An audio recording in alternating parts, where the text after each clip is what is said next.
Welcome back to another video. Today I'm rereading the book How to Win Friends and Influence People. It's one of the most fundamental books in communication and persuasion skills that you can read. I probably read it the first time about 2019. Back then, I didn't know much about human nature and I had to argue with everyone to get my point across. But after reading this book, it did change some things about my communication. So, currently, I'm rereading it again and I'm finding some points that I want to talk about in this video. So, first of all, avoid argument. It's easy to argue and say, "You're wrong, I'm right." Instead, what you should focus on is actually to understand the other sides and the other person's point of view, and also talk about their good points before you criticize. So say, yeah, I am usually wrong myself, and I can be wrong now as well. So lay forward the things you like about that person and the things you have in common. So let's say you're talking with a vegetarian and you're a carnivore and you want to argue with them. You're wrong. You're a vegetarian. I'm a carnivore. You should eat meat and eating leaf is bad. So if you start like that, we are different. You're wrong. I'm right.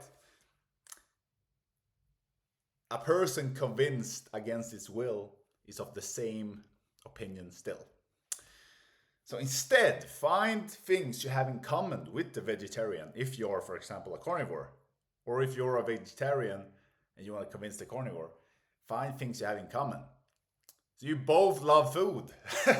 You both have a passion for food here. We understand that. So start with that. Understand you like food, you have a passion for, perhaps they have both have a passion for animals, but one wants to eat them and the other person wants to eat plants instead because they feel that it hurts the animals, for example.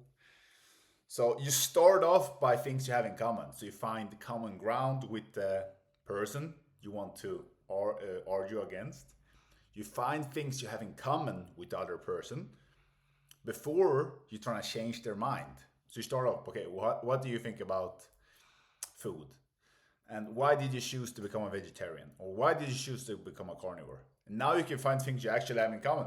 Perhaps you have more things in common than you thought. But if you go into the conversation thinking that they are wrong from the beginning, and you tell the other person they are wrong, they won't really be ready to change their opinion. So start off by doing that. Begin in a friendly way. And get the other person to say yes immediately. What does this mean? If you get the other person to say yes to things you think, so like the Socrates, you know him, Greek philosopher, he asked questions in order to get the other person to say yes. So, for example, you can tell someone, "You do love your work, right?" And I say, "Yes." "So, for how long?" So, what? No, not like that, but you can ask it's just an example. So, you love your work, right? Yes. So, you want to stay here and working for this company, right? Yes. And then you can go into the salary, for example. So, just give examples to get them starting off in the conversation by saying yes, and then you move on to the other things you want to discuss. Then it's easier to get that person to say yes to your other requests in the future. And see things from the other person's point of view. So it's quite difficult because sometimes we only see from our own point of view. I want more, and this is why. But we don't understand their situation and their way of being. So perhaps they can't give you more salary because certain things happened with the company or in their personal life. But we just think about ourselves and say, we want more, but we don't understand their situation. So first understand where they currently are in order to get what you want. Then also throw down a challenge, because people want to win. People want to excel and feel important. So give people a reason to compete for something or make something greater in their work. It's not only money. People want to do something that makes them feel important. By giving them a competition, they will become better at what they do and actually want to work. So it's a great book. Read it if you haven't, and improve your social skills and human nature understanding.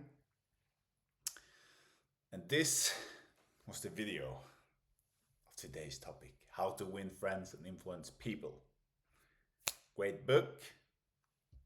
I'm gonna continue reading it because I haven't reread it fully, but I'm gonna read it more and more and more and actually apply what I learned in real life and see how it affects the conversations and human skills that we have. Because actually you want the other person to talk more than you do, so they feel important instead of you just babbling on.